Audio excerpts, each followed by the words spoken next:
Hey, good morning. My name is Michelle. I'm the Director of the Energy Transition Dialogues at Gulf Intelligence, and leading US election pollster Dr. Frank Luntz is with us today. Frank is going to give a presentation. Frank, welcome. Thank you for joining us today, and over to you. The issue of climate is a significant priority across the globe.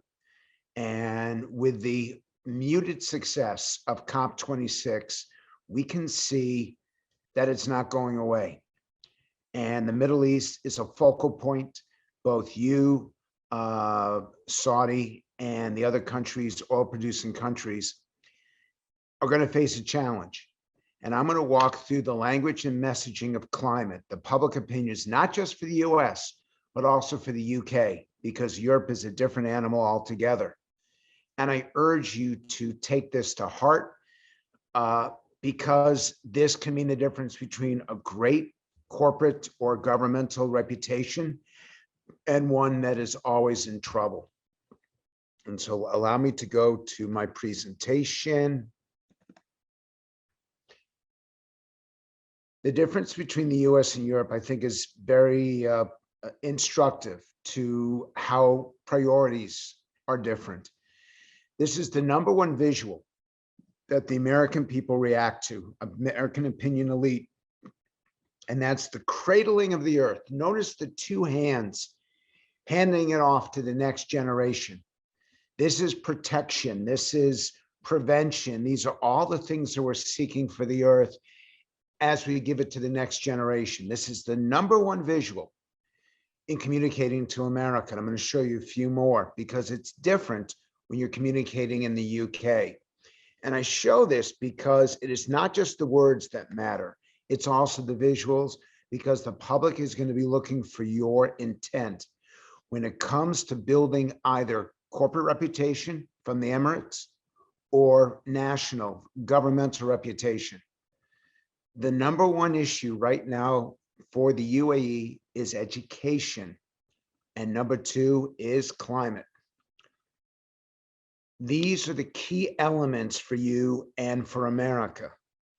And let me just, for the States, if you're to be successful, you start with a positive message and you end with a positive message. You talk about the consequences in the middle. So you don't begin by the world is heating up or we're going to have more floods and more fires. You don't begin that way. That's in the middle. You begin with what you aspire to achieve, which is a cleaner, safer, healthier world. You see the phrase below. And then you give them the consequences if we fail and the benefits if we succeed. And by the way, I should be looking at everyone's website. Stop using sustainability. Sustainability is simply the status quo, and that's not good enough. Americans want better, which is why cleaner, safer, healthier is such strong, powerful language. The next aspect of communication is taking the responsible approach or acting responsibly.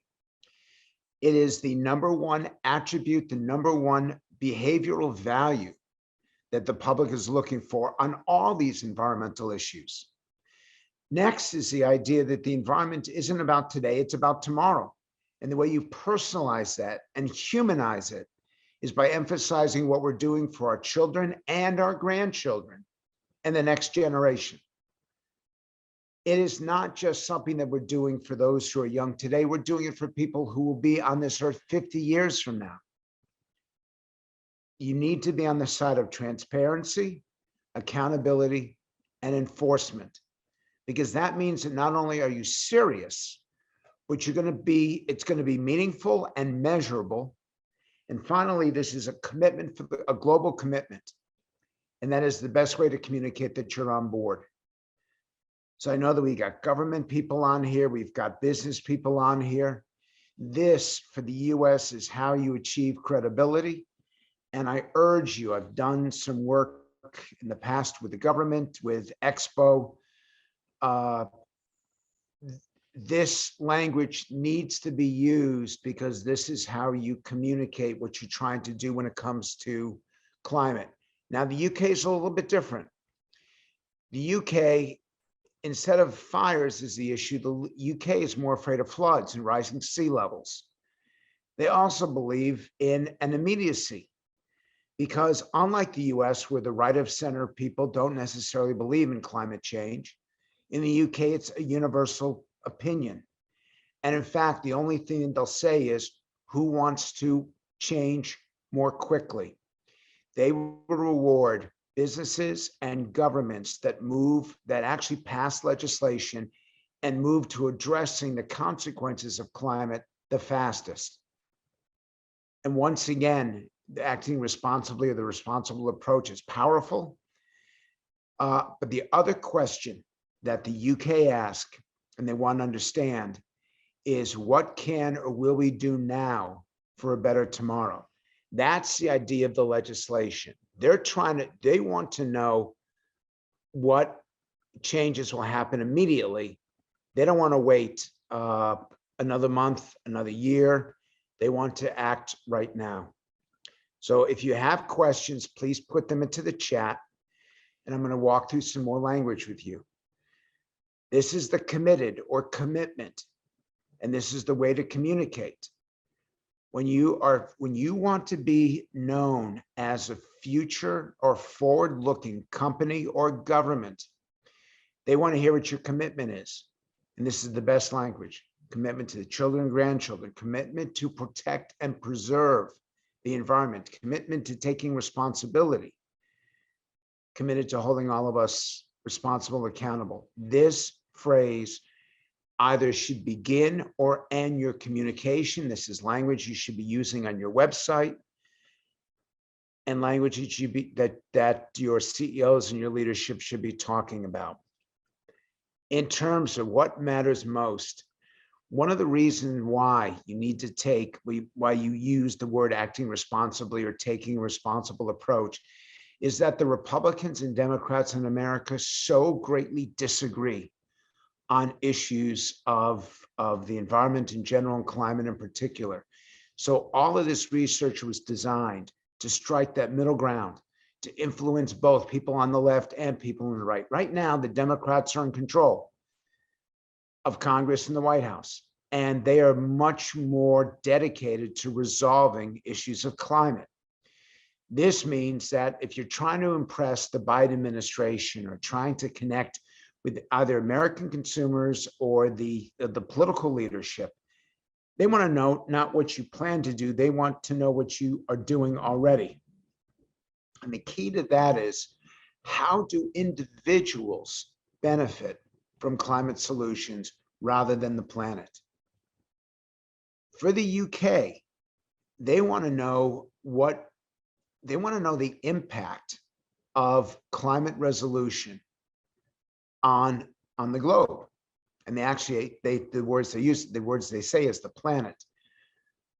For American audience is, how will you benefit? And one of the critical elements of this, I'll put them all up so you can take notes, is the idea of health, which has not been a part of much of the climate discussion until now.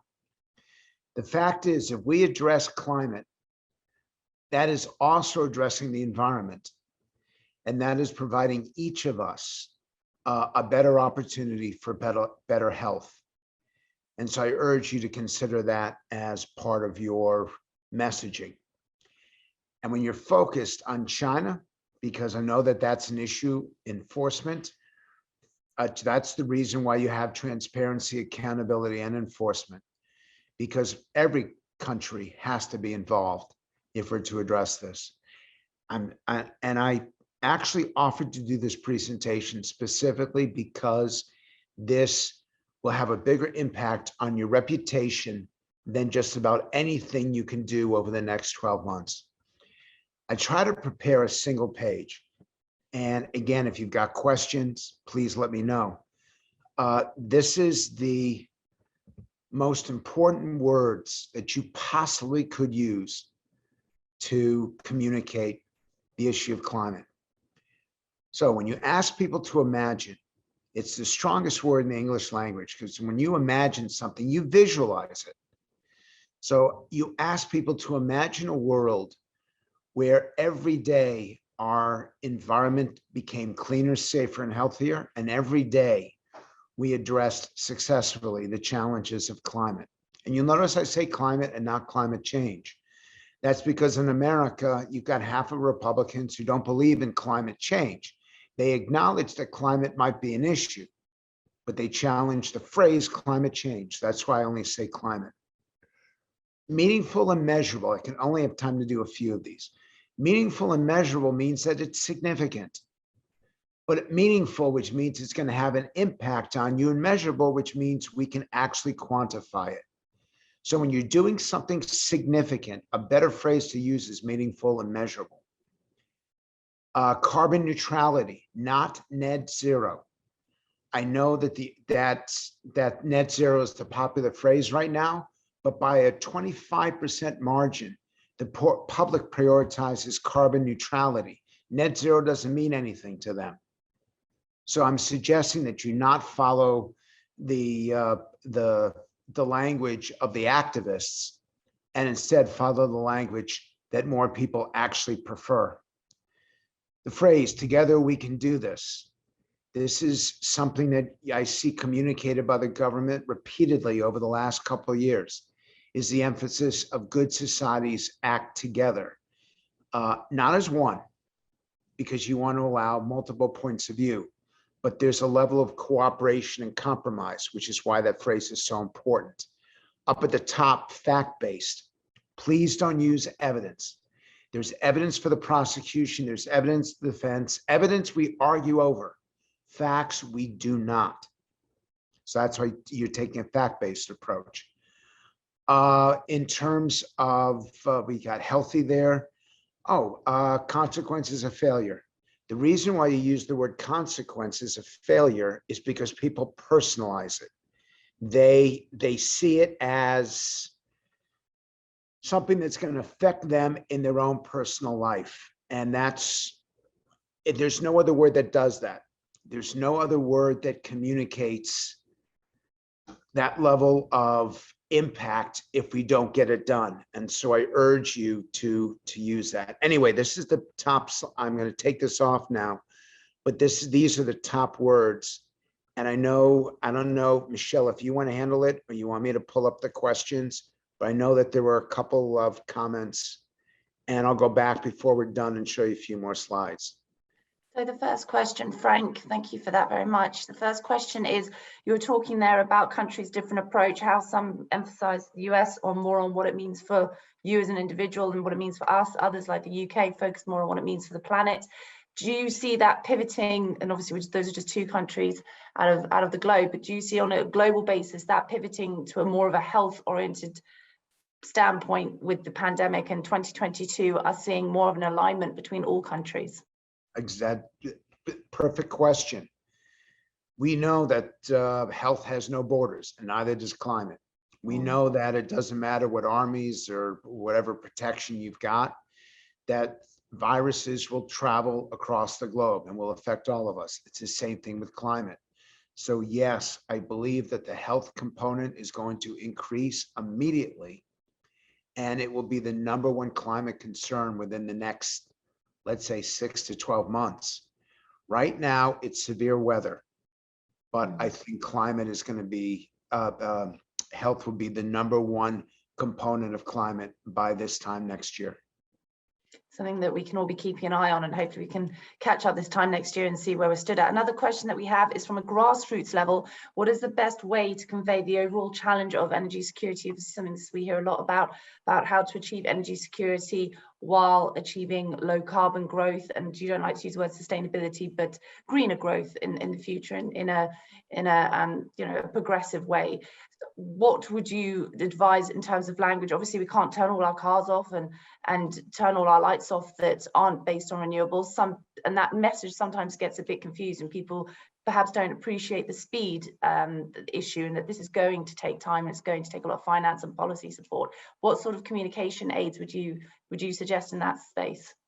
Well, that's where that stuff comes in. I'm going to pull up the slides again because I'm going to try to take some words out of the lexicon. First off, you guys talk about growth all the time, economic growth. the word growth is an academic term, and you use it at universities or economists talk about it, but that's not what the public wants. The public wants a healthy economy, a healthy marketplace, a healthy future, healthy families. Anytime you can use that word health, a healthy balance between the energy that we need and the protection of the environment that we deserve. That's how I would address it. And I'm going to stick healthy in whenever I can. I'm going to talk about balance, and I'm going to talk about the responsibility. And by the way, there are certain things to remove from your communication. Green or sustain, we talked about sustainability, green and low carbon do not matter to people nearly as much as a cleaner, safer, healthier planet or Earth, because green is descriptive. Low carbon, people don't know what that means. Cleaner, safer, healthier is the objective. And so you should use that as part of your language. Instead of preventing, which I'm surprised because we've used preventing in the past, protect and preserve communicates to people an environmental message that our water, that our air will be safer, our water will be cleaner, and they want more benefits than just climate itself. And finally, it's not about changing policy, it's having a positive impact on the world around us. And anytime you can do that, I'm going to show you one more and then I'll take it off and take more questions. And by the way, keep using the chat room. Don't promote the technology, because technology is beyond the understanding of the average individual. Rather, it's innovation. It's innovation that has a positive impact on all of us. So you're humanizing innovation. Another point, when you focus just on the economy, people tend to think of winners and losers, or they tend to think that it's going to benefit the wealthy at the expense of everyone else. It's not the economy, it's your quality of life. That includes your economic well-being, but it also includes other elements that are really important. I know that the UAE government emphasizes economic cooperation, economic strength, and I'm suggesting you change that language from economic to quality of life, because you'll be touching so many more people and influencing them much better. And finally, rather than reducing greenhouse gas pollution, it's climate pollution. The greenhouse gas is a specific area. Climate pollution is every area, and that's what the public is seeking. So these are the kind of the words to use and words to lose. Michelle, back to you. Well, in that space of the words to use, the words to lose, what do you think the climate is going, what impact of the climate or the climate narrative is going to play in the US elections? How do you, what impact do you see that going forward? And obviously the power of words. It's critical in the off-year elections that we're about to have later this year. It's in 10 months away. And frankly, I think that the Republicans are going, I don't think they win the Senate, but I do think they win the House. Younger voters, this is going to be, I think, a bigger issue in 2024 when you get higher turnouts and more participants. Climate is one of the top 3 issues among voters 18 to 29. It does not even register among voters 60 and above. So you need to have elections where younger people are participating. But this is about the future. This is about establishing a reputation and a level of respect that's essential, whether you're a company or a government. And with so many younger voters are going to prioritize this, you've got to be able to show that you get it and that you're doing something about it. I want the UAE to have the reputation it deserves. It won't get it unless people think that you're active, aggressive, and effective on the issue of climate. And in terms of youngsters, is there specific language that you would see being used as the year rolls on? Not obviously just for the US, but it being a great issue among the younger population, well, every single one of us, but especially the younger population. Is there language that you would target to that age group?